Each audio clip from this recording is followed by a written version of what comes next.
الحمد لله رب العالمين، والصلاة والسلام على رسول الله وعلى آله وصحبه ومن اتبعه بإحسان إلى يوم الدين.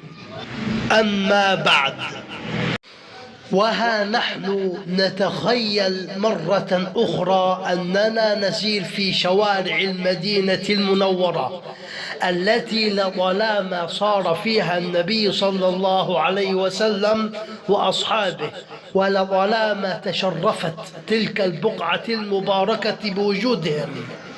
وها نحن نتجه مباشرة إلى بيت النبي صلى الله عليه وسلم الذي هو أعظم بيت في الكون كله، رغم بساطته وتواضعه،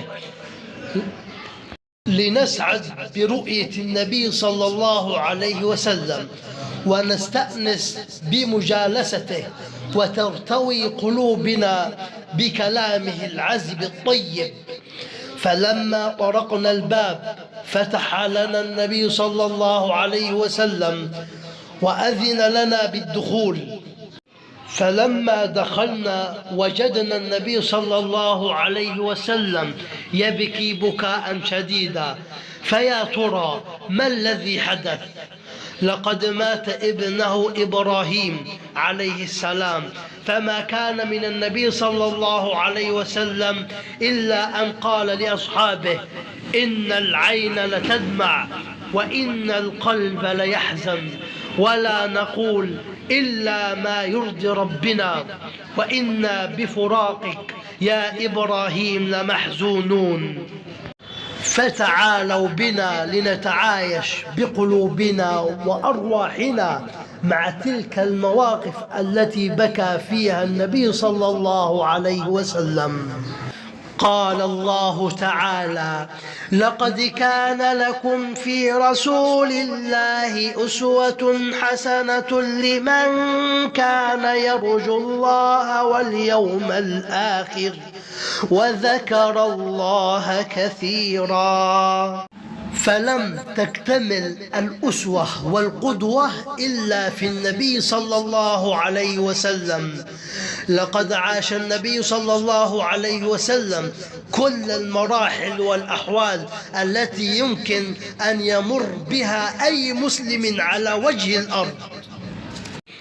عاش الفقر والغنى والصحة والمرض والابتلاء والعافية، ذاق طعم الضحك والبكاء، عاش مع أحبابه وذاق مرارة الفراق، عاش في وطنه وذاق ألم الهجرة وترك الأحباب والأوطان، تزوج وطلق، أنجب الأولاد والبنات ومات أولاده وبناته، كان له الأحفاد.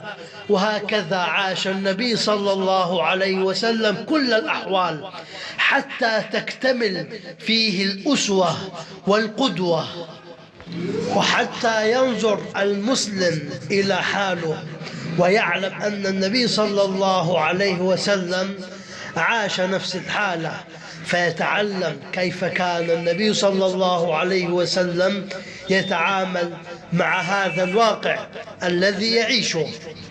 كان بكاء النبي صلى الله عليه وسلم في 3 أحوال.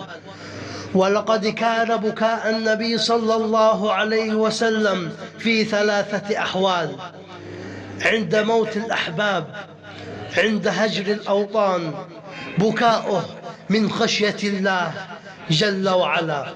فتعالوا بنا لنتعايش مع تلك اللحظات العصيبة التي بكى فيها النبي صلى الله عليه وسلم.